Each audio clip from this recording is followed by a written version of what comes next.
My wife, whom I adored after 2.5 years, left me for a woman she never met, planning her escape while I desperately tried to mend our marriage. I don't feel safe with you, she said before walking out, taking my heart and our cats with her. How did I not see this coming? It has been 2 weeks since my life imploded around me. I am a 28-year-old male who discovered the texts. My loving wife, 26 years old after 2.5 years of marriage and 6 years together, had been increasingly distant and difficult to connect with since the new year. It turned out she had in fact been having an affair. It was an emotional one, as she and her partner had never met in person, living half a continent and an entire country away, but it was filled with very graphic messages, images, and plans. These plans included her leaving me to pursue their relationship. I merely updated the timeline by a month. In the days that followed, I have felt equal parts hollow, angry, desperate, depressed, tired, and lonely. When I confronted her, she immediately started to pack. I pleaded with her to try to fix things, but there was nothing I could do. Even now, looking back with the benefit of hindsight, I would probably take her back if I could. Some of you might be thinking, wow, that is pathetic, op. And yes, it kind of is. My friends and family have rallied around me, and even her family has had to admit that this came out of nowhere. However, looking back with the knowledge I now have, it definitely did not. I just did not think it would come to this. When we first started dating, she had just turned 18 and I had just turned 21. I was working a full-time job and attending school full-time while still somehow making time to be a youth group leader and see my friends.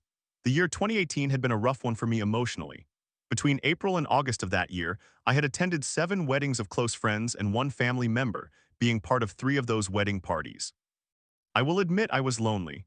I opened Tinder in early June, and one of the first girls I saw was someone I recognized.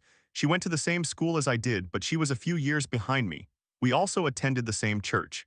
She was a youth group leader with one of my best female friends, whose wedding had kicked off the summer of weddings in April. I kind of knew her, but I had not spent time looking at girls still in high school. Her profile indicated that she was 18. I even paid to super swipe her. I was in church at that time, actually. Lo and behold, she liked me back from the other side of the auditorium. We chatted briefly and quickly organized a date. We had a coffee date near the church, not on the same day, and it went well. I arrived an hour early, nervous as could be, and in my anxiety, I ate an entire massive cinnamon bun before she walked in 20 minutes early and laughed. I found out that she had already had a crush on me based on our limited interactions as youth group leaders. She was flattered by my offer, but stated that she was going to pursue a high-intensity 2-year course in animation at a local prestigious film school and therefore did not have time to date anyone. I thought that was fair. I was also busy with school and work and barely had time for myself. We left the date with each other's phone numbers and an understanding to take things slow. I told one of my good friends about it the next day. He had just returned from his own honeymoon 2 days earlier. He laughed at me, saying, "Nature, you are incapable of doing anything slowly. I can see it written on your face. You will be dating her before the end of the summer." I do not remember my response, but sure enough, we texted a lot. We hung out whenever we could during that summer, knowing we would both be heading back to school in September and would have no time. It was so much fun, the late nights, the cute dates, baking cookies for the youth group kids, walks in the park, picnics, you name it. I took her to the aquarium and downtown, which for me is an achievement as I detest most downtown spaces. Anyways, to make a long story short, the last pair of my friends to get married were tying the knot in the middle of August, and I wanted to invite her to be my plus one. The bride, my friend, refused, stating that unless I was dating her, absolutely not. Also, she did not know her. To resolve the second issue, I organized a double date to the park followed by a movie the following Saturday. They quickly became good friends, and I received a non-conditional approval as long as I met their first requirement. Later that night, we shared our first kiss, and on July 10th, I asked her to be my girlfriend. She said yes. We went on more dates, the wedding came and went, and it was a blast. I introduced her to my other friends and my family, and in a few short months, even as she started school, she became enmeshed in my life. My friend, who I had confided in about taking it slow, laughed outright at the last wedding of the summer. Despite the challenges that fall, we still made time for each other. On the days when I was not in school, I typically worked mornings and was thus available to pick her up and drive her home from classes. However, early in that first year, warning signs began to appear. As I have learned in the last 2 weeks of intensive relationship research, she has an avoidant attachment style and I have a preoccupied anxious style. For those who are familiar with attachment style research, yes, I can hear you groaning through the screen. There were prolonged periods when, if she was overstimulated, she would shut down, pull away, or stonewall. In my 21-year-old underdeveloped frontal cortex and anxious attachment style, I would redouble my efforts to make her smile, laugh, or communicate with me, which only pushed her further away. However, because we led separate lives with work and school, the time we spent together was artificially limited, so those overwhelming episodes were few and far between. Then COVID-19 happened. Suddenly, all my coursework was self-paced and could be done from home, as was much of hers. Consequently, we were able to spend more time together, and I became completely infatuated. She was too. She expressed her love for me long before I did. I held off on saying it until the 8th month because I was afraid of rushing things. As we spent more time together, I started to get on her nerves. Anxious attachment style, needing constant validation, emotional closeness, etc. As a result, the episodes of her shutting down increased. She attributed these moments to her low-grade autism. We fell into a familiar pattern, periods of extreme closeness and fun followed by windows where I was persona non grata for a few days at a time. I tried to address this several times, but see previous stonewalling and her inability to be vulnerable about emotional needs and boundaries. Meanwhile, I lacked boundaries or self-respect, going along with whatever I thought she needed.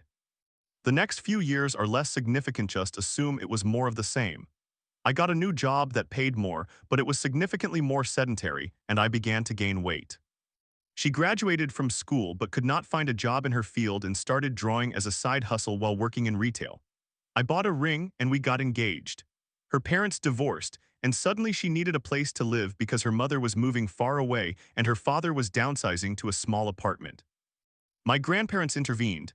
They had planned to rent us their one-floor rental apartment, which was near where we already lived, as a wedding gift, at a significantly reduced rent compared to local rates. We accepted the offer and moved in together, planning the wedding and enjoying our time together. Initially, we attempted to be intimate. However, I had gained about 60 pounds and was so out of shape that I became winded and struggled to perform well. This is important later. Even before the wedding, intimacy issues arose. Living together created little to no escape from one another, which was not a problem for me, but during this time, the number of episodes where she would stonewall or shut down skyrocketed. The wedding came and went, and things were good for a while. The first year seemed to revitalize things, but we gradually fell back into old patterns. I felt alone during the long, sometimes days-long episodes of stonewalling, and our intimacy decreased. I initiated almost all intimate moments, although my performance anxiety due to weight and stamina became overwhelming, leading me to stop initiating. Over time, she disengaged as well. Then she quit her good retail job, citing mental health concerns. I had just been promoted and was making significantly more money, and we were managing well. However, I began to feel stressed since I had always been anxious about money, and suddenly being a single-income household was not my plan. We agreed she could take the summer off to refresh, and then she would find another job in the fall. She could not drive, which limited her job options to what she could reach via public transit or walking, neither of which was extensive. We were doing okay, but I still felt stressed. When it was time to return to work, I pressured her heavily. Several times she expressed her discomfort with my pressure, saying it felt invalidating and did not help her feel good. I tried to manage my anxiety, though she did not see the point in working since we were fine. However, things were becoming tighter financially. I began budgeting and cutting spending, which she disliked. We went on fewer dates and spent more time at home without engaging in any activities. Other issues arose as well, such as dishes, cat litter boxes, and garbage, and we often placed blame on each other at various points. I felt I had to tiptoe around her to avoid these shutdowns. Intimacy decreased further as I started using pornography to cope with our lack of intimacy. Yes, I know that is unwise.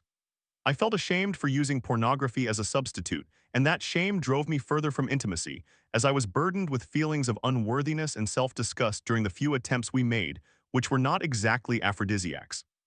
In short, she lost feelings for me but became an expert at masking it.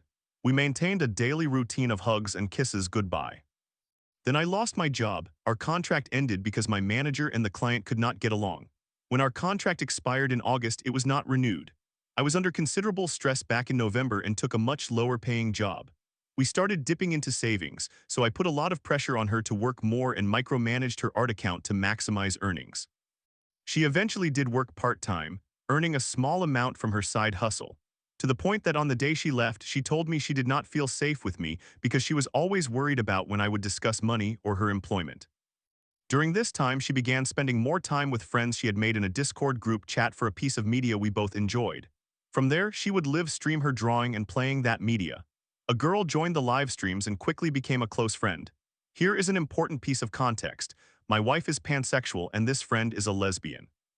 At that time, the lesbian was in a relationship, even having her girlfriend commission art of the two of them for Valentine's Day.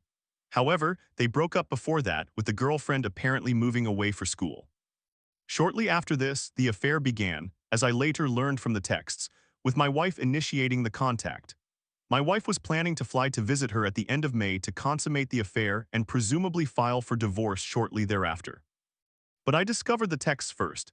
I had known things were bad and had actively started addressing the issues.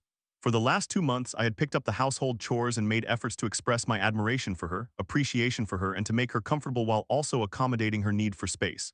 When she was playing games, I bought a larger television so we could play together. I started watching shows with her and tried to initiate intimacy, even though I doubted my abilities. But I mostly faced rejection. I convinced myself I had time to turn things around. I started to clean myself up by exercising and taking better care of the house. However, my attempts to spend more time together were met with rejection. Every time I offered a solution to meet her specific needs, it became increasingly challenging. I wanted to communicate more. She does not like small talk. I bought flashcards to create new dialogue options, but that felt forced. I purchased a Nintendo Switch so we could play more co-op games, which took valuable time from her drawing and commission work. I bought a bean bag chair so she could sit in the office with me while I worked on my book and she could draw. Unfortunately, it did not arrive on time. I planned more dates, but either she was unwell or went but did not engage in conversation. Cuddling became rare. More often than not, if I entered the room while she was chatting with her Discord friends, I would receive the cold shoulder. There were moments of brightness here and there, but then she would go cold again. At that time, I did not understand. Now I realized she had already ended the marriage in her heart. On April 17th, I finally caught on, and that marked the end of our relationship.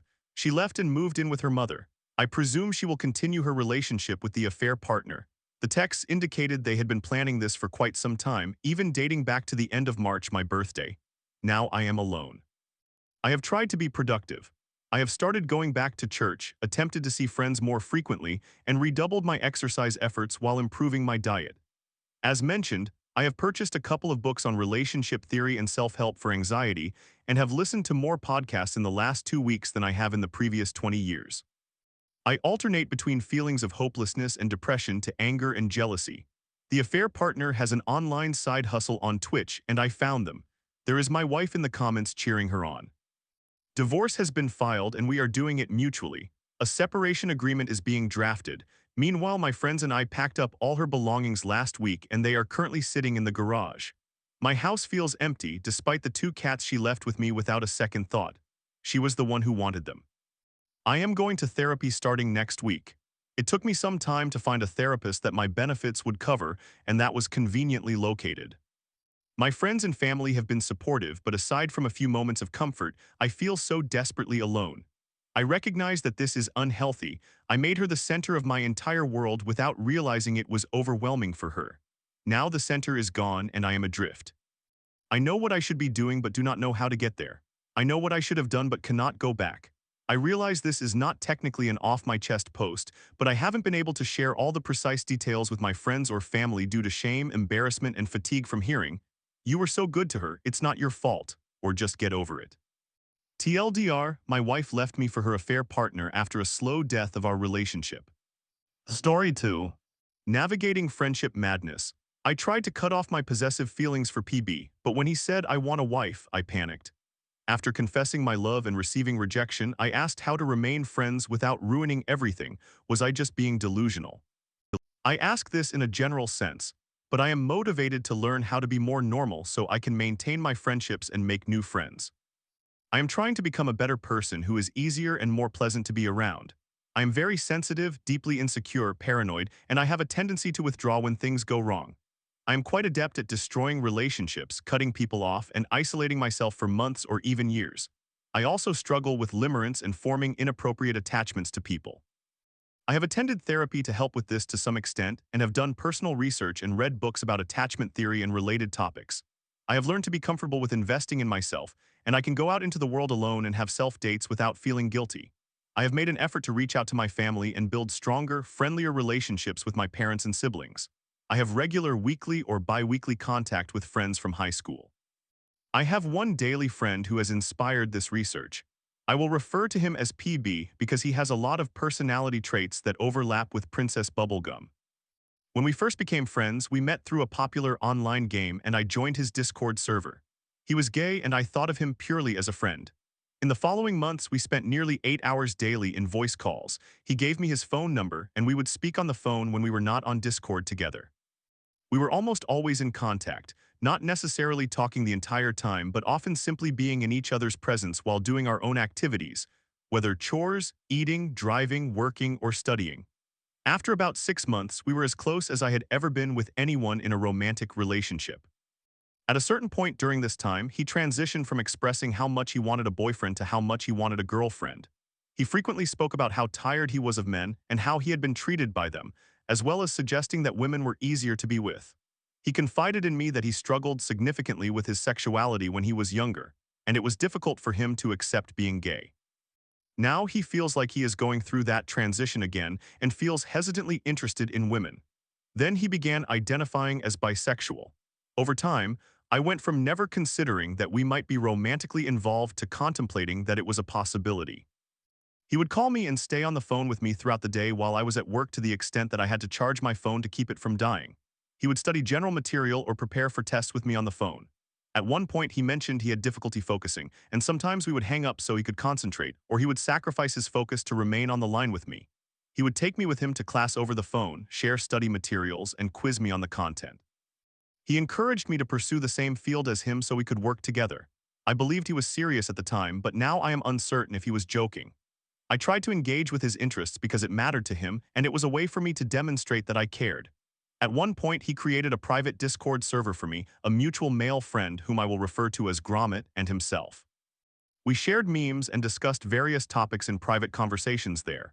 Meanwhile, PB and I continued with daily phone calls and sleeping on the phone together. He would express his love for me and insist that I reciprocate.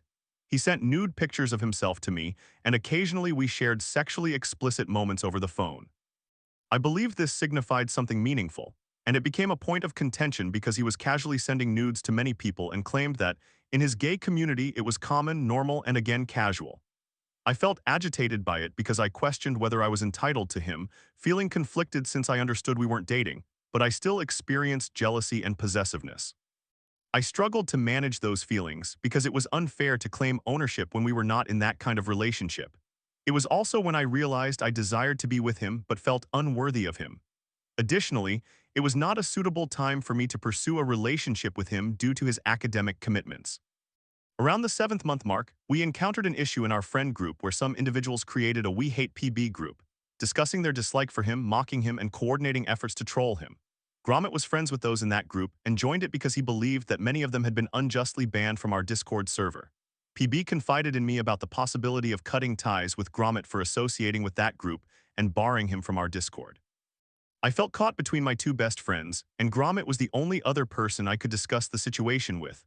I betrayed PB's trust by informing Gromit about what was happening, essentially warning him that if he remained in that group, he would probably lose access to the main Discord, and PB would cut him off. Gromit stated that it was fine and departed from the group on his own. In the meantime, I continued to maintain friendships with both of them, and Gromit had access to my game account to assist me with something related to the game. I allowed him access to my account solely to help, never intending any harm. However, by doing so, I inadvertently granted him access to the main friend group and to PB. That We Hate PB group had fake accounts that had infiltrated our Discord and spied on PB, but this did not nullify the fact that I had given Gromit access to my account and thus betrayed PB's trust again. Things grew tense between us and I sensed my time was running out. PB was withdrawing and escalating tensions, and historically such situations resulted in someone being removed from the group. I expected that I too would be cut off and banned. I felt he was justified. I had betrayed PB's trust and it is challenging to recover from that regardless of my intentions. I wrote him a long apology letter and expressed that I could see the situation unraveling. I kept trying to reach out, but my attempts were met with silence. I found it too painful to continue and believed I should remove myself instead of agonizing over the inevitable. I ultimately blocked him on Discord. I was heartbroken and physically unwell for months. I would cry and struggle to sleep, feeling like I was missing out on something crucial and that I had no one to blame but myself. I received an invitation to the We Hate PB group but declined. I withdrew and stopped communicating with almost everyone. Our fallout lasted for about 6 months before PB reached out to me through the game. He invited me back to his group, and we made amends, gradually rebuilding our relationship. We have been friends for over 2 years now and are as close as we were before. During the past year, we have supported each other through difficult times and rely on one another for emotional support. He encouraged me to pursue education, and I would send him money to help with meals or to pay bills when he needed assistance. He has earned 3 degrees and places a high value on education, trying to support me through the process of enrolling in college. I have struggled to enroll due to my fear of quitting my job and taking out loans for school. I cannot afford to pay for it outright, and although I completed numerous essays for grants, I did not qualify for any, so I ultimately gave up. I possess a career in a field that would be considered skilled work, which requires passing tests and regulations to qualify, yet I do not believe it is regarded as a traditional trade job. I earn enough money to pay my bills independently. I would love to engage in work that enables me to support myself and the people I love. Part of my motivation in pursuing a career requiring a degree was to feel more worthy of being with someone like my friend. At one point, we returned to expressing affection for each other, and he would talk about things like marriage or living together. When he said those things, I started to believe him and thought he was hinting at his interest in me. Once again, we were in constant contact for most hours of the day, and I had never experienced this level of closeness with anyone besides those I had dated. I confided in some other friends and the internet, encouraging myself to be brave enough to express my romantic interest in him, but I was terrified of ruining our friendship. During this time, I found myself feeling possessive again. One day, about a year ago, he expressed feeling that the lines of our relationship had blurred, that he was doing boyfriend-type things, and that he considered this to be problematic since we were not dating. He also mentioned that he felt somewhat dread about the idea of it. I was confused by that statement, and I was again encouraged by others to confess my romantic interest in him. Eventually, I shared my feelings, and he informed me that he was not interested. He is sexually attracted to women but cannot envision marrying one. I was devastated because I felt that my approach had made me seem creepy, and I was also fearful of making him uncomfortable with my revelation. I ended up avoiding communication with him for a week because I was horrified by my actions and needed to distance myself. Eventually, I conveyed to him that I understood and desired to remain friends, assuring him that I would not invest my romantic feelings into someone who did not want them.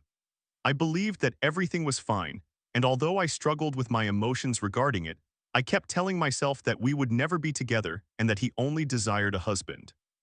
I suggested we refrain from sharing sexually intimate moments and asked him to stop jokingly suggesting things like marriage or living together so that I would not become confused. I also wrestled with the desire to help him financially. I felt conflicted because it seemed silly to continue supporting him with bills or food, yet if I were to stop, it felt as though I were trying to buy his affection. Over time, I ended up sending him approximately $2,000, and he eventually repaid me when he had the money. We have spent significant time together over the past year, engaging in long phone calls while watching shows or playing games on Discord. I faced several months of difficulty following my rejection, as he would share stories about his sexual encounters and sometimes call me immediately afterward to discuss them. He even once told me how he wanted to cuddle with me afterward.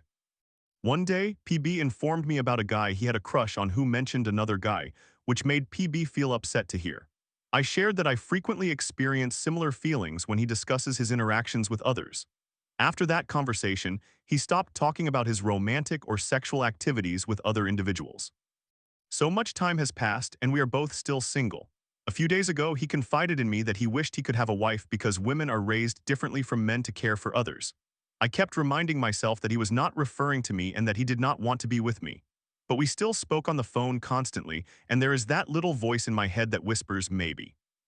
Last night, he shared that he had talked with his ex-boyfriend for 4 hours, and I was taken aback because it was the first time PB had mentioned him in a long time. He said his ex is probably his soulmate and that he plans to propose. I felt hurt and surprised by my feelings of distress.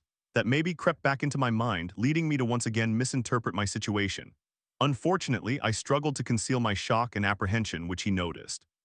I attempted to ask him questions and offer support, but I believe I came across as insincere. He told me that he did not want to discuss this topic with me because I historically reacted awkwardly or negatively when he spoke about his past relationships. I began to feel upset because he was correct, yet I did not think it was normal to avoid discussing these matters simply to spare my feelings. He stated that he could choose not to discuss his relationship because he was not obligated to talk about it. I insisted that if he dates someone or gets married, it would make no sense to exclude discussing them, and I would prefer he not avoid that topic. He seemed suspicious of my motivation for wanting him to discuss his relationship and pushed back against it. I asked him if he thought we could still be friends after he gets involved with someone or if we should just cease our friendship now. He redirected the question to me, saying it was my decision. I conveyed that I needed him to eliminate that maybe from my thoughts. I urged him to rip the band-aid off, stop jokingly flirting with me, and not leave room for my confusion. He argued that it did not make sense for me to feel confused if I understood he would never be with me. I told him that our friendship was not typical, and we were practically in a relationship, which I believed he was in denial about. He laughed at me, either because he found my belief absurd or simply due to the situation. I felt somewhat ashamed and uncomfortable, questioning whether it was inappropriate for us to stay on the phone until I fell asleep, so I bid him good night and hung up. I do not wish to be a bad friend. I do not want to come across as creepy. I do not want to be a delusional person waiting for my friend to fall in love with me. I love him dearly and he holds a very special place in my heart. I believe I can accept his being with someone else as long as they are happy together. I do not want to be at odds with his partner, nor do I want to be disrespectful or exclusionary toward them. I seek to understand how I can become a better and more normal friend.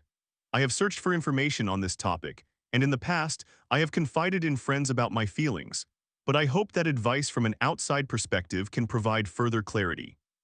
In summary, I believe I have an inappropriate relationship with my best friend, yet I would like to maintain our friendship. I would appreciate any advice on how to be a normal friend to him. Thank you very much for your time. Story 3. My 18-year-old girlfriend broke up with me after 1.5 years, saying she felt small with me. I fought to keep our love alive while juggling a severe illness and overwhelming stress. Now she's happier with friends, has a new look, and seems to have moved on, but has she really? We were in a relationship for approximately 1.5 years, and during the first year, everything was exceptionally good. We supported one another and loved each other deeply. There were hardly any fights, and whenever we needed reassurance, we were there for each other. It was the healthiest relationship I have experienced in my tumultuous life, despite the considerable trauma I have endured, which I have only shared with her. She made me feel better about myself when my past affected me, and our entire relationship represented everything I had ever wanted, and it was what she desired as well. We were consistently there for one another until August 2024. Although we had our own work and friends outside of our relationship, both of us felt jealous when we spent time with individuals of the opposite gender. As a result, I gradually reduced my communication with women, eventually stopping entirely for her sake. She did the same, but she continued to talk to some of her older friends, which I did not mind. As her college life began in August 2024, I sensed her distancing herself from me. Constantly worrying about losing her left me restless at night, and I expressed my concerns about her behavior. Although she reassured me she would revert to her previous actions after about a week. Around this same time, I was dealing with a significant amount of stress from family issues, which emotionally drained me. I began to consider if a break would be beneficial for her because I did not want my emotional struggles to negatively impact her. She clearly rejected the idea of a break, and I accepted that. During August and September, things continued to deteriorate. I felt more anxious about our relationship and sometimes grew angry at her for not taking my feelings seriously. I knew she loved me, but my anxiety prevented me from feeling secure. During this period, she dedicated herself to her musical career, joining a band at her college that performed at coffee shops, while I became more focused on my sport, traveling frequently between 3 main cities across the country. She rarely made time for me, never canceling a practice or arriving late, while I would go out of my way to see her, including taking extra flights and canceling races. I did not expect her to reciprocate my efforts, but it would have been nice if she had made time for me. This, along with other issues, deeply affected me. Whenever I shared my feelings with her, she would listen, but she never followed through with any changes. In October, I fell seriously ill for about 2 weeks and was hospitalized, receiving injections every 2 hours without a single good night's sleep. During my hospitalization, I asked her if she could spend more time with me when she was unable to meet, to which she agreed, but again, she did not follow through. Throughout September, she expressed her excitement about Boyfriend's Day, which initially did not concern me, but her enthusiasm was infectious. Unfortunately, I was still in the hospital at that time. That day, something shifted within me. She did not text me all day, and I did not call her. She returned home around 10, which was typical as her practice would consume the entire evening. After watching a movie with her mother, she texted me at 11:58 saying, "Happy Boyfriend's Day, I love you a lot. I apologize for not being able to text today, I'm going to sleep." After spending a full day suffering from a nosebleed, constant headaches, and vomiting which she was aware of, I received those 3 messages and that was all. Looking back, it may not have seemed like a significant issue, but her actions throughout September and October led me to feel awful. No matter how much I communicated with her or how much she loved me, she did not exhibit any genuine change. After I recovered, I began to see her differently. She remained the same, and while I knew she loved me and was happy with me, I had been miserable during those 2 months and could no longer bear it. I found myself begging for assistance. She would cry when I shared how poorly I felt I had been treated, yet she never changed in a meaningful way. During the remainder of October and the first week of November, I struggled to cope. Every 5 days, I would confront her about how she was making me feel, leading to long discussions during which I would often insult her for making me feel this way. I started expressing the need for a breakup, yet she insisted we could work through things like we had before, and I believed her. She made some changes, but they only lasted for a week before she began to revert to her old ways. I told her I required her support and that if she was not present during these challenging times, I could not handle the stress and that we needed to break up. She would hold me and apologize for everything, and I would melt, saying I was sorry. I realized my mistakes only after seeing her tears, and I felt terrible for my behavior. After 3 to 4 weeks of conflict, I began to feel better. Our relationship became healthier again. While it was not as it once was, it was a significant improvement, and we continued to make progress. I had an international race that I could only participate in with her support, and she won her singing festival. However, even minor regressions would trigger my anxiety, leading me to seek her reassurance. If she was unable to provide it, I felt abandoned. We had a minor argument about this, which was resolved, but she began to feel low because she thought she could not make me happy. I attempted to cheer her up, reminding her of how much I loved her and assuring her that we would improve. In December, she stopped communicating with me for 3 or 4 consecutive days, making me feel abandoned once again. I could not tolerate her behavior and suggested a breakup. She cried, insisting that we would still talk. I expressed that while I still loved her, I needed to emphasize, we will still talk and meet. However, I cannot be there for you if you are not there for me right now. I am very stressed and have too much happening in my life, and I tend to take it out on you. She responded that it did not matter as long as I was with her. I regret saying that. She was in a depressive state for 5 days, and when I finally saw her, she appeared empty and sad. I approached her, hugged her, and assured her that I would always be there for her. We cuddled and fell asleep together, during which time she promised she would never leave my side, and I vowed that I would never leave hers either. Here comes the confusing part. 2 weeks later, just before Christmas, she expressed a desire for a break. I was taken aback, and when I asked for her reasons, she did not provide any. Despite her request for no contact, I continued to reach out to her. I spent Christmas and New Year's alone, worrying about her while she attended a house party with close friends. I felt depressed and frustrated by her unwillingness to explain her feelings. In January, she called me and asked to meet. I agreed, and when we met, she looked at me with the same love as before. We had the best date I had ever experienced with her, and she expressed her happiness at being able to spend time with me. I told her I love you, but she hesitated and did not respond. The following day, we continued our conversation, but by the day's end, she reminded me, we are still going on no contact, by the way. Just because I am being nice does not mean we are properly together. Once again, I repeatedly asked why she was behaving this way, but she left me on read. 3 weeks later, she called me again, stating that she wanted to break up. She addressed issues that I thought had already been resolved, and she had previously claimed they were sorted when we were together, and spoke to me in a way that made me feel insignificant. She laughed or smiled in a narcissistic manner as she made statements like, "My eyes opened, and I no longer love you." With a smile that felt disingenuous, it seemed as if she had become someone else entirely. I attempted to penetrate the emotional barrier she had erected by holding her in my arms, and she began to cry, saying, "You hurt me. I don't like who I have become with you these past months," among other painful comments. I consoled her, assuring her that we could easily resolve our issues if she would only place her trust in me, but she remained unconvinced. Following that conversation, she changed, dramatically painting her nails black, adding red highlights to her hair, altering her hairstyle, adopting a new fashion sense, and becoming more social. When I reached out for explanations, which I felt were justified as I believed there were none, or if there were, we could easily address them, she did not respond. When she did, her attitude had completely altered toward me. I vividly remember her saying she felt small with me, claiming she had never had anyone make her feel small before. When I inquired about what specific actions I had taken to make her feel that way, she cited that I did not laugh at her jokes when, in reality, I had always done so. She also expressed that she thought I did not regard her band as important, when I genuinely did. During our conversations, she treated me with complete indifference, saying things that were hurtful which I would rather forget. I approached her for another chance, feeling that she still loved me when we discussed it. There seemed to be a protective shell surrounding her that she had developed to shield herself from pain. In brief, she agreed to give our relationship another try, but only for 2 weeks.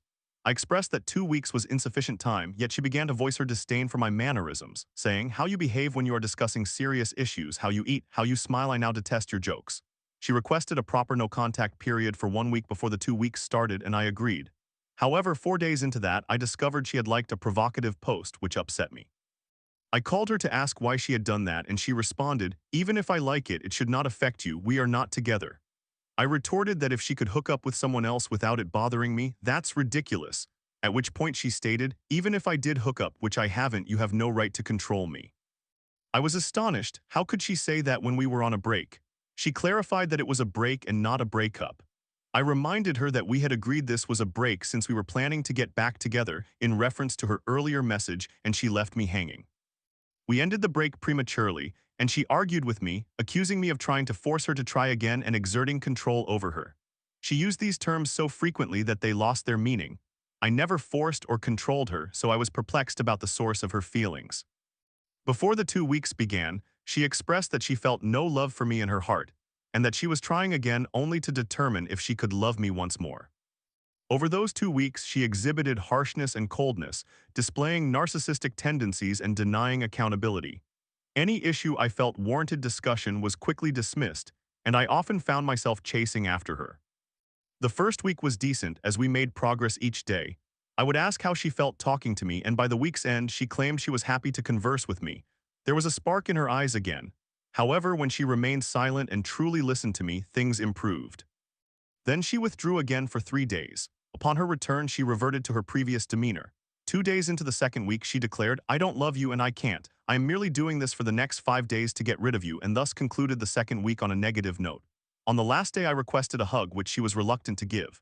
After I hugged her and kissed her forehead, I noticed a tear roll down her cheek, but she pushed me away. I questioned why she had said she enjoyed talking to me during the first week, to which she replied, "I was ignoring my own feelings." During the second week, I asked her what love meant to her, and she defined it as being 70% feelings and 30% choice and actions. I criticized her perspective as being childish and naive, as it clarified much of her behavior to me. I attempted to reason with her, yet she insisted, "Stop trying to force me and control me."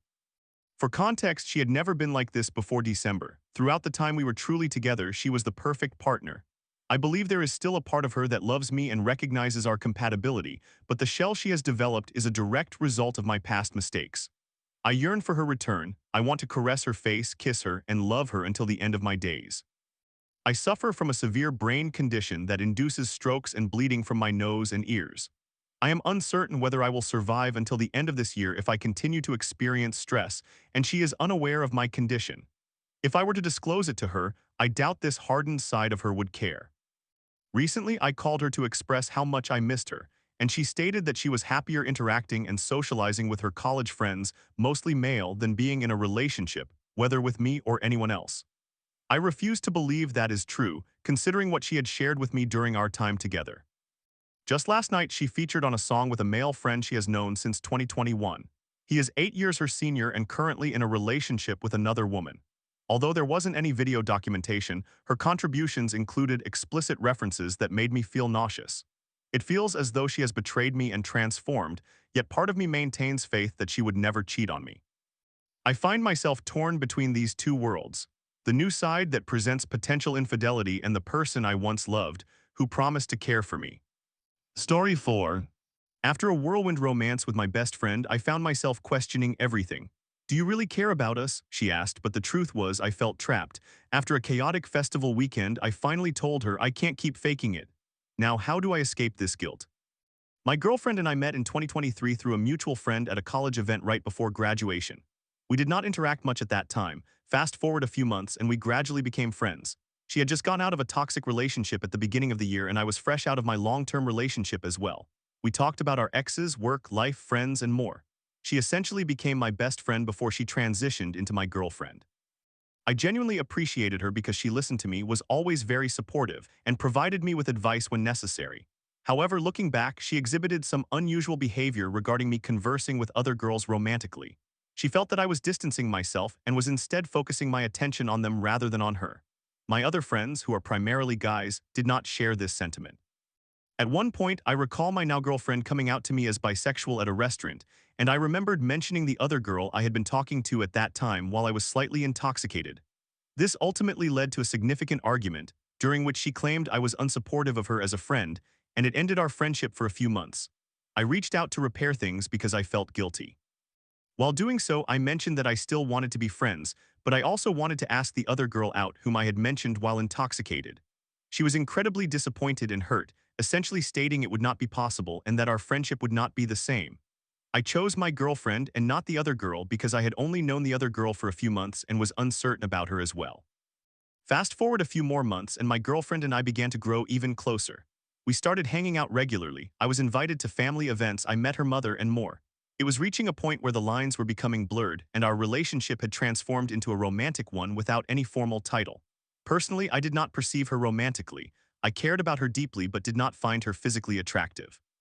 We eventually both agreed that we would not develop feelings to avoid crossing that boundary. However, it happened, and we crossed it completely. On Halloween weekend the following year, my girlfriend received invitations to several parties that we attended. On the first night, it was just a casual gathering. We got drunk and then returned to her house where she lives with her mother and sister. She was intoxicated and I was coming down from my own drunkenness, so we sat on her couch and she began to reach out for a hug. Thinking nothing of it, I leaned in and embraced her. At some point, she started to grasp my jawline and brought my face close to hers, as if she were reaching out for a kiss, but moved me aside to suggest we go for a walk to sobering up. I was taken aback because I believed we had established boundaries, so I suggested we go outside for fresh air to help her sober up before I left. Upon returning from our walk, she instructed me to go to her room. I assisted her in getting to her bed, and she then asked me to lie next to her, which I did. From that point, she began doing the same thing with my face, also kissing my cheek. I was uncertain about what was happening because there was a palpable sexual tension in the room, and we had never behaved this way when we had been intoxicated before. As everything escalated, we ended up kissing on her bed and I was in shock, insisting that we needed to stop because it did not feel right. She pulled me back in to continue making out and then suggested that we should engage in a sexual encounter. While we were still kissing, I expressed my apprehension, citing that her mother and sister were in the adjacent rooms, making it extremely disrespectful. She repeatedly pleaded with me, and as the non-confrontational person I am, I ultimately relented and ended up going through with it. Afterward, we fell asleep, but the next morning was just awkward. I felt incredibly uneasy and found it hard to look at her, yet she asked me to talk and give her a hug before I left. It happened again the following night at the second party we attended. During the subsequent week, our relationship felt awkward. When we first discussed everything, I expressed that I was uncertain about my feelings regarding the situation, given that we had set a boundary to avoid crossing. She countered by saying I had still kissed her, so I must have felt something. She inquired whether I felt lust or had actual feelings for her, however, at that moment I was unsure. If I had said I did not possess romantic feelings, she might have taken it to mean it was all about lust and accused me of using her for sex. It seemed that I had to assert that there must have been some romantic feelings, which were indeed present, but they were so minimal that I honestly could not distinguish between the two. Eventually, we established that we both had romantic feelings for each other and began dating, but I think deep down I always had doubts about my feelings toward her. I just was not certain how to communicate that, feeling pressured by the significant leap we had taken by hooking up. I did not want her to feel used. At the time of writing this, I have been dating her for 4 months, and we recently attended a festival with several of my friends, which was awful. I used to smoke and she disapproved, stating that she did not like it.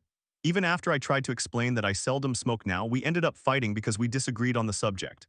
On the final day, she completely passed out on me almost every hour throughout the night, literally ruining my night and the festival's last day. I could not enjoy numerous performers I wanted to see, and I had to take care of her because she was intoxicated. I felt utterly exhausted and repeatedly expressed to her why I was upset and how I just wanted us to compromise and enjoy the night. Now that we have returned from the trip, I feel drained. I believe I want to end the relationship. My friends no longer like her because she passed out on them a few times, making them feel as though they could not spend time with me. She was also bringing down the vibes by criticizing various artists despite their outstanding performances. It was all incredibly frustrating. I confronted her about everything, stating that I no longer wanted to be in the relationship because I felt frustrated and annoyed by her behavior during the trip, along with my uncertainty about whether I genuinely like or love her. She responded, feeling deeply hurt, but also claimed that our friendship and current relationship meant nothing to me and that I had not given her time to process the trip or initiate a conversation about wanting to break up. I stated that I valued our friendship and cared about her, but I did not want to continue if I had doubts about our relationship or felt like I did not genuinely like or love her. She told me it was quite messed up of me to say that because it made it seem like everything we had experienced in the past meant nothing, which I disagree with. I have genuinely cared for her and put effort into our relationship, as I do with many people around me. She also mentioned that, if I had doubts about our relationship, why I had asked her out and why I did not discuss them with her so we could work them out. I explained that I was simply caught up in the moment when we first began dating and could not fully process my feelings. As for my doubts, I struggled to approach the topic, being the passive person I am, but I now want to confront it directly and leave because I feel it is not fair to keep pretending. Anyway, I feel terrible for essentially losing a close friend and now a girlfriend, but I also believe it may be the best decision considering everything we have been through. Am I being gaslit throughout all of this? I am genuinely scared and also feel as though she is trying incredibly hard to guilt-trip me and induce feelings of guilt. How should I proceed from here? We are currently on a break and will be meeting soon to talk. To summarize, I am attempting to break up with my then friend and now current girlfriend because I am uncertain whether I truly like or love her. But I do not know how to approach the situation.